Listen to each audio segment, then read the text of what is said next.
یا الہی بخش دے سید کو روز حشر تو۔ ذخیرہ اندوزی کسے کہتے ہیں اور اس کے احکام کب اپلائی ہوتے ہیں؟ انہوں نے یہ پوچھا ہے کہ ذخیرہ اندوزی کیا ہوتا ہے۔ تو جیسا کہ نام سے ظاہر ہے، ذخیرہ کرنا، اور عوامی زبان میں اگر آسان لفظوں میں کہیں تو کھانے پینے کی چیز یعنی غلہ جس کو کہتے ہیں اس کا ذخیرہ کر لینا، اور مہنگے داموں میں بیچنا کہ جب اس کی لوگوں کو ضرورت ہو، اور داموں کو بڑھا کر بیچنا۔ اور داموں کو بڑھانے سے مراد یہ ہے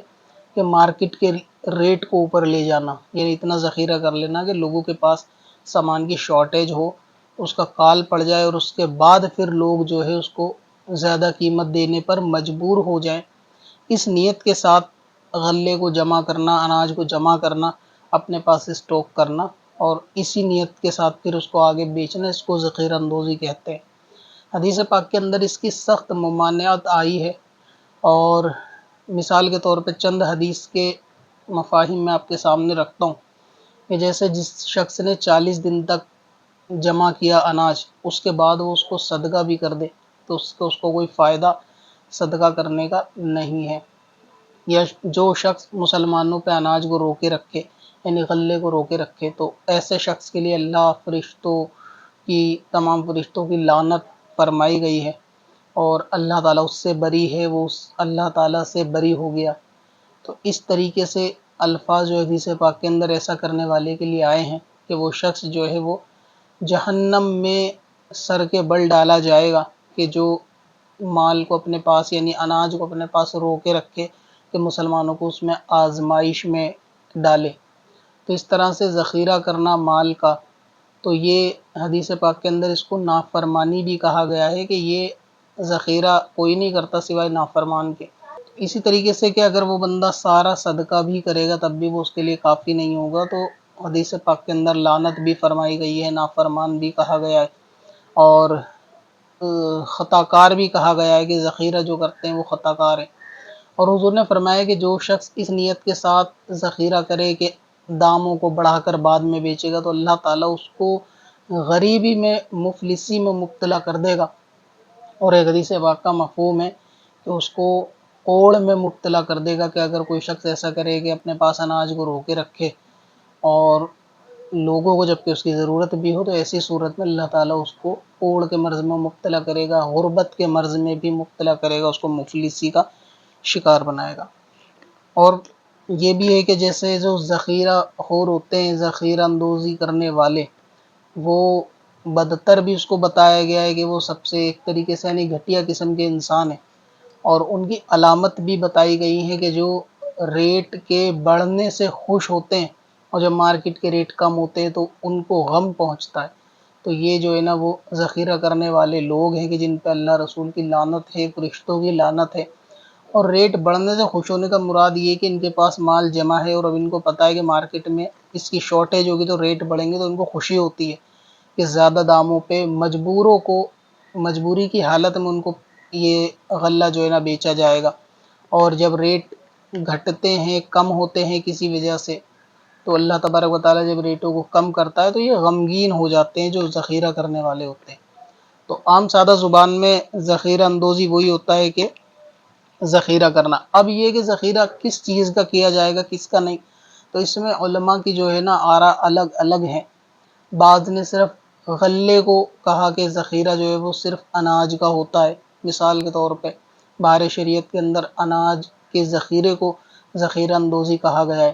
بعض علماء نے کپڑے کو بھی کہا کہ کپڑے کا ذخیرہ کرنا بھی ذخیرہ اندوزی ہوتا ہے، اور بعض نے پھل وغیرہ، سبزیاں یا دوسری کھانے کی اشیاء کو بھی کہا کہ جو ضرورت کی دوسری کھانے پینے کی چیز ہو، کہ جس پہ بندے کی یعنی زندگی ڈیپینڈ کرتی ہو، ایک لائف چلنے کے لیے ضرورت کی ایسی چیز ہو، اس کا ذخیرہ بھی ذخیرہ اندوزی کہلاتا ہے۔ تو یہ الگ الگ چیزیں ڈیپینڈ کرتا ہے کہ اس دور میں کیا چیز زیادہ امپورٹنٹ ہے، یعنی جس دور میں کیا چیز زیادہ کھائی جاتی ہے۔ اگزامپل کے طور میں کوئی ملک ایسا ہے کہ وہاں لوگ روٹی وغیرہ کھاتے ہی کم ہیں، اور جو چیز کھاتے ہیں جیسے برگر یا بریڈ وغیرہ اس کی شارٹیج ہو جائے گی تو وہ بھی ذخیرہ اندوزی کے حکم میں آئے گا کہ وہاں کے کھانے پینے کی خاص ضرورت ہی اس ملک کی وہ ہے۔ تو اس حساب سے ذخیرہ اندوزی ایک لائف اسٹائل چلانے کے لیے، ایک لائف کو آگے بڑھانے کے لیے، ایک ایسی ضرورت بیسڈ اور نیڈڈ چیز کے لیے ذخیرہ کرنے کے معاملے کو کہتے ہیں۔ اب یہ کہ اس کے احکام جو اپلائی ہوتے ہیں وہ ہر مال کو رکھنے پر اور ریٹ بڑھا کے بیچنے پر اپلائی نہیں ہوتے، یعنی یہ تو پھر ایک بزنس ماڈیول بھی ہے کہ بندہ جو ہے نا کسی فصل کو خرید لے، مثال کے طور پہ 100 کوئنٹل گیہوں کو کسی نے لے لیا کہ بھائی اس کھیت کا 100 کوئنٹل گیہوں اتنے دام میں 10 لاکھ میں اب مجھے دے دو، اب اس نے اپنے پاس رکھا، اب یہ آگے ریٹ بڑھا کے بیچے گا، تو یہ ایک بزنس ماڈیول ہے۔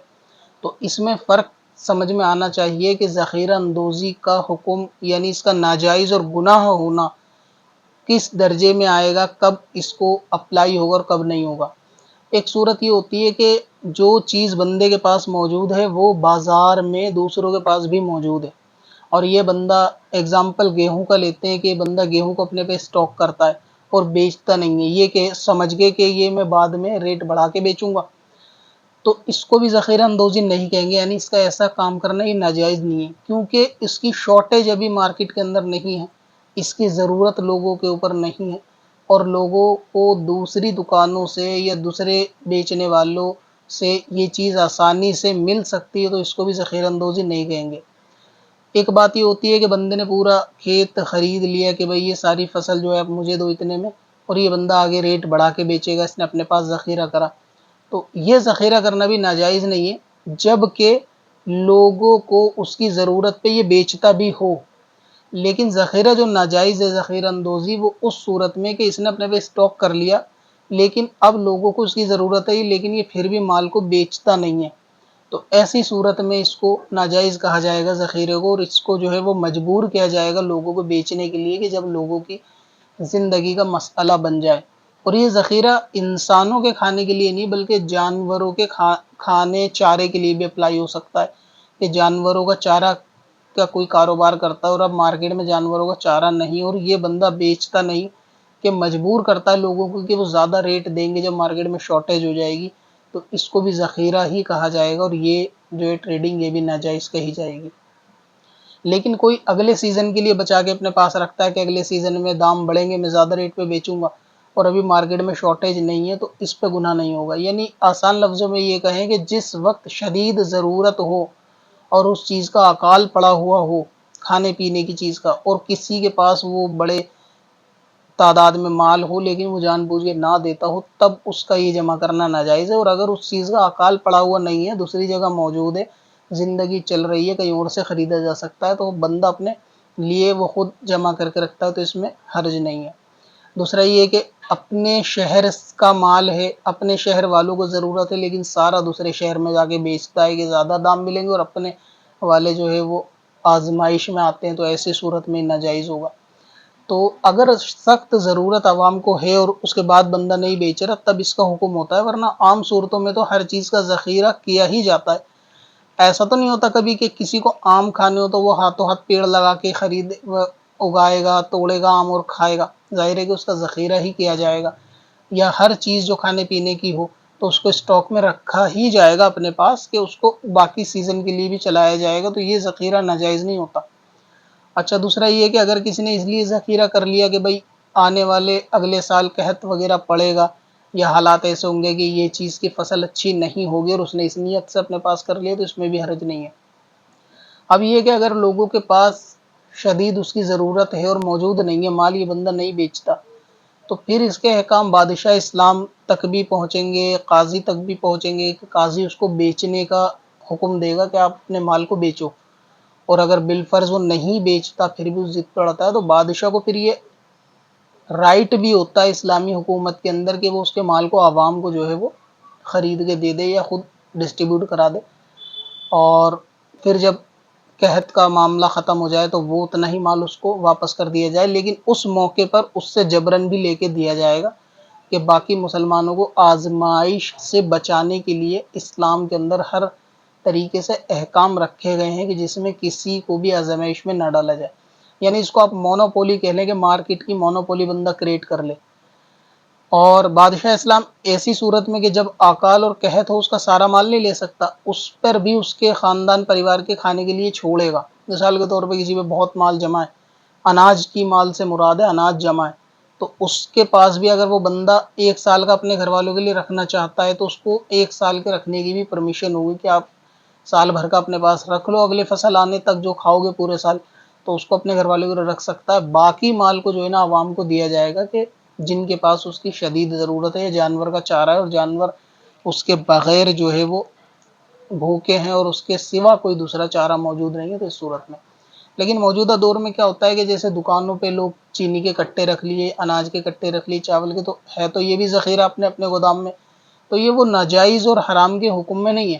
کیونکہ یہ ان کا رکھنا تو ظاہر ہے کہ بار بار مارکیٹ جا کے تو نہیں لا سکتے، تو اس کو تو اسٹاک کر کے رکھنا اس لیے کہ عوام کو بیچنا ہے، اور بیچنا ریٹ بڑھا کے، تو کوئی بھی چیز تو ایسی نہیں ہے جو جس ریٹ میں لائے گا بندہ اس میں بیچ دے گا، تو یہ تو کمائی بھی بندے کی نہیں ہوگی۔ تو یہ لا کر رکھنا، بیچنا، یہ سب صورتیں جو موجودہ حالات میں چلتی ہیں دور میں، یہ سب جائز ہیں، اس کو قیاس نہیں کیا جا سکتا کہ یہ ذخیرہ اندوزی ہے، کیونکہ یہ چینی راشن وغیرہ دوسری دکانوں پہ بھی مل رہا ہے،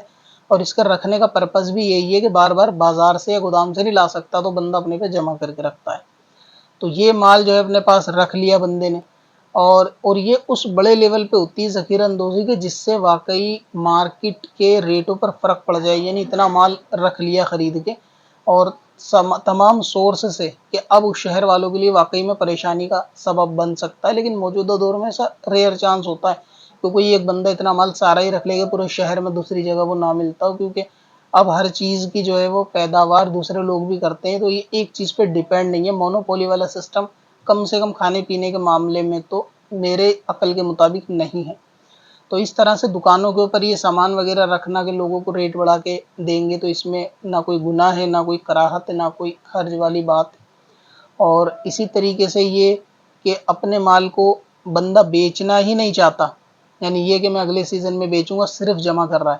لیکن یہ مال دوسری دکانوں پہ موجود ہے، تب بھی اس کو گناہ نہیں کہیں گے کہ یہ نہیں بیچتا تو اس کی مرضی ہے، لیکن دوسری جگہ سے چیزوں کو خریدا جا سکتا ہے۔ تو یہ بالکل ایسا ہی ہے کہ جیسے پورے شہر کے اندر جو ہے نا کوئی دکان ہی نہیں ہے راشن کی، ایک دکان ہے، بندہ راشن دینے کو تیار نہیں۔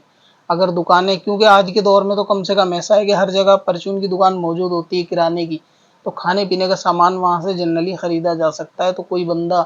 نہیں دے رہا تو اس کو نہیں کہہ سکتے کہ آپ یہ ذخیرہ کرتے ہو، آپ پہ اللہ رسول کی لعنت ہے، تو ایسا نہیں ہے۔ تو یہ چند احکام اور چند مسائل تھے جو فوری طور سے میں نے آپ کو بتائے۔ زیادہ تفصیل کے لیے علماء اہل سنت کی طرف رجوع کریں، مسجد کے امام صاحب پہ وقت نکال کے بیٹھے اور ان سے پوچھیں کہ اس کے کیا کیا احکام ہو رہے ہیں، کیا کیا